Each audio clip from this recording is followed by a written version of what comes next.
ఏంటి సార్, చాలా హ్యాపీగా ఉన్నట్టున్నారు? నేను మామనైపోయాను ధాత్రి. ధాత్రి, బాబుని చూసావా? అచ్చం అక్కలానే ఉన్నాడు కదా. ఏం కాదు, సురేష్ అనేలాగే ఉన్నాడు. లేదు, అక్కలాగానే ఉన్నాడు.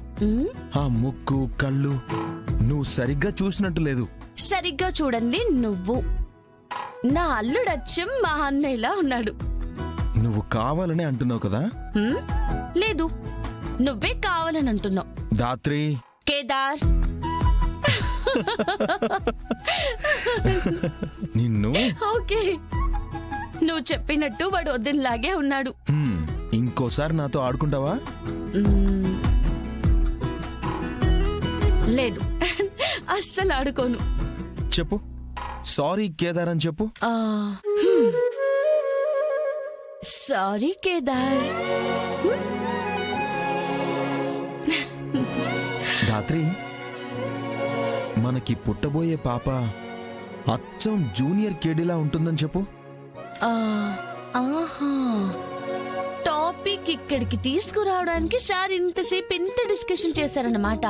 చిచి, కాదు కాదు కాదు, మన బేబీ చిచ్చినా? ఏయ్ చిచి, నేనన్న చిచి ఆ చిచి కాదు, నేనన్నది చిచి.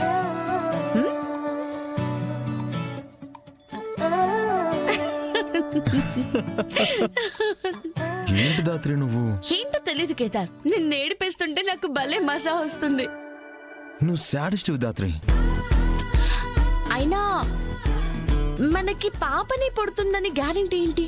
అబ్బాయి పుట్టొచ్చేమో, జూనియర్ కేడీ అవ్వచ్చు కదా.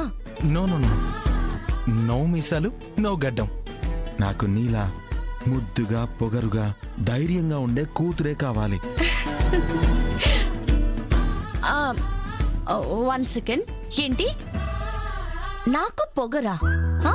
నిన్ను ఊరికే అన్నాను ధాత్రి, నీకే కాదు నాకు కూడా నిన్ను ఏడిపిస్తేనే మజా వస్తుంది. ఆహా, అయినా సీనియర్ జగదాత్రి సాధించాల్సింది చాలా ఉంది కదా. ఆ తర్వాత జూనియర్ గురించి మాట్లాడుకుందాం.